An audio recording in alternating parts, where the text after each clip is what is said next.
Hello, cruel, cruel world. Now, everybody and their mother knows about the accusations against Russell Brand that have come out recently, which of course he denies. So I think an interesting question is this: why are these women coming out so many years later? My name is Dr. Sohom. I'm a Consultant Forensic Psychiatrist. I assess mentally disordered offenders for a living so that you don't have to.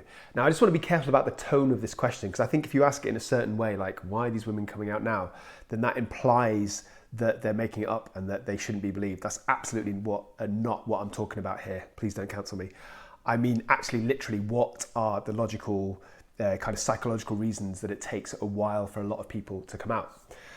I think there's multiple reasons. Number one is shame and guilt. So even though women, and I'm not talking about Russell Brand in general, even though they're not responsible for the abuse, they might feel like guilty that they didn't stop it at the time, or they might even feel like they deserved it at the time because of something they did or something they said, or it could be their confidence has just been knocked to the point that they actually blame themselves. And that could be actually by the perpetrator at the time or afterwards, or it could be in general from life, from having abusive partners in the past. And connected to that, but not quite the same thing, is that the whole experience could have been very painful for them. So they just want to forget it. They don't want to, drag everything up, all those painful memories, all those traumas, by having to report it to the police, by having to talk about it in public. So that begs the question, if that's their mindset, then why would they disclose it now? Well, my answer to that would be that you can have conflicting emotions. You could feel guilt and shame for many, many years, and then eventually change your mind because you're a little bit distant temporally, as in time, from the actual abuse, or you've just grown up, you've changed as a person. And you can even hold conflicting emotions at the same time. Humans are complicated beasts. So somebody could feel guilt and shame and not want to talk about it, but at the same time also feel like a need for justice. And that need for justice could overwhelm them. It could sort of tilt the balance, so they decide to report it. Another big factor, of course, is the fear of not being believed. Or even if they're believed, they could still be judged or even blamed for the abuse.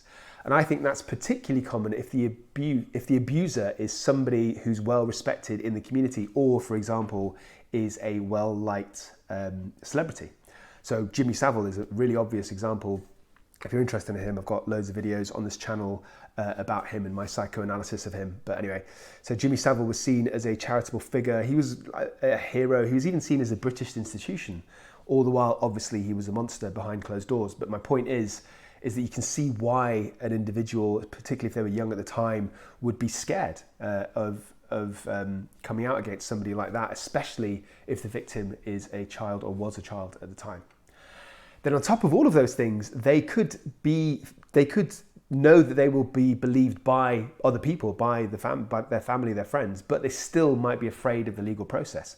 So they might think, and possibly rightly so, because this does happen, they might worry that they go through all of this kind of trauma and at the end the legal process will fall flat, or it won't be proved, their abuse won't be proved, or that what they do doesn't make a difference, especially if it occurred many, many years ago and there's no physical evidence. Another key one that I think is really interesting, probably a little bit more controversial, is that there might be a lack of understanding. So the people might not even realize that they were being abused at the time. Now, I've actually heard people say something along the lines of, well, that doesn't make sense. If I was R-worded, I would know. How could you not know? And my answer to that is because there's lots of different forms of abuse, and some of it is insidious, some of it is, subtle. So forgive me for being a bit glib here, but let's take two kind of opposing extreme examples, right? If you were held down at knife point by a stranger walking through a park and you were R-worded, you were assaulted, then obviously nobody's questioning that occurred. But imagine a different scenario. Imagine you were a young girl, you were on top of the Pops and there was an after party and there were lots of other girls around and there was lots of booze and there was giggling and there was this party spirit, and then somebody like Jimmy Savile pressurized you into sex. Maybe you didn't want to do it, maybe you didn't give consent, but also you didn't say no, or maybe you even did say no, but it was kind of brushed off as a joke and it was, kind of laughed away. Were you assaulted? Categorically, yes, absolutely you were assaulted, but it might not have been that obvious to you at the time, especially, as I said, if you're kind of in the vibe and the culture at that time where it was being accepted, then you might not think it was wrong well, I'll rephrase that. You might know it's wrong, but you might question whether other people will think it's wrong because everyone was accepting it at that time. I'll give you another example, right? So if you're a fan and subscriber to my channel, you know that I assess criminal court cases. What you might not know, and probably don't care, is that I also do civil court cases. So I assess people who've experienced different types of trauma. For example, if they were abused as children and are now suing not necessarily the individual, but like the government or the school or the authority that was supposed to keep them safe. So fairly recently, I did a number of cases which were regarding a PE teacher who was working at a well-known private school, a boarding school, and he committed abuse on a number of young girls decades ago. So this was a boarding school. He lived on site, and he basically had relationships with about 4 girls, probably many more, but 4 that I personally assessed. They were from the ages of 13 to 15 at the time. They didn't know about the others, and he had sexual relationships with them, but he groomed them. So in their heads at the time, they thought that they were like special and chosen, and that they had this loving relationship with this man, not knowing that he was exploiting them the whole way through. So they thought they were in a relationship. They were charmed by him. And it was only decades later, so these women were in their 50s when I assessed them. And interestingly, a lot of them came out because they had children, they had girls who were that age, teenagers now. And then they realized at that point that what they went through was abuse, but they didn't actually understand that at the time.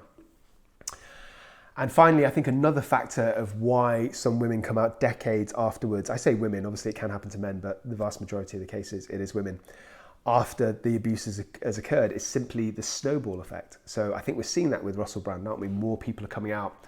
Another case that jumps to my mind immediately is Tim Westwood. Interestingly, I actually did a video about Tim Westwood, but his people took it down off YouTube. So the same thing happened. After a few came out, many others came out. They didn't know each other, but the MO, the type of abuse, was remarkably similar. And even in the civil court cases that I told you about that PE teacher, a lot of them came out after the ones before them came out, because they found out through Facebook, through news articles of the accusations of abuse, and they realized that happened to me as well. So they only came out. I suppose it gives you more courage, doesn't it? If you know that other people have gone through it, then you feel that more people are going to believe you. And then finally, my last reason of why it takes some victims years, even decades to come out, is simply fear of retaliation.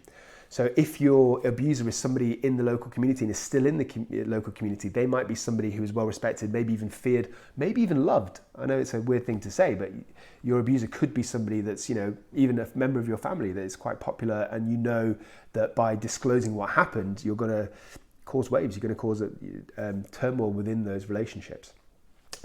Obviously, that's not quite the same as celebrities, because celebrities don't live in your community generally, but there is a kind of connection if you're still working in the industry. So for example, Harvey Weinstein, a lot of the young actresses that he abused were scared to come out, firstly because they didn't think they were believed, but also because they knew that if there wasn't legal ramifications for Weinstein, then they could still not make it in the industry. He was like the gatekeeper, like Tim Westwood as well, who was the gatekeeper for like hip hop in the 80s and 90s.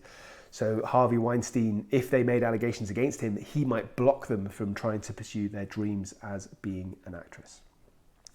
Just a little add-on to this episode, I just want to briefly talk about the psychiatric effects. So using my experience of those civil cases, I talked about hundreds of other civil cases, but also, my general kind of education. So somebody who's been abused as a child, there's the obvious kind of barn door stuff like anxiety, depression, post-traumatic stress disorder, which is like reliving the abuse over and over again in the forms of flashbacks and nightmares, etc. But there's also behavioural and emotional issues. So it could be anything from self-harming to increased alcohol abuse to being quite promiscuous. That's something I've seen in civil cases that I've done.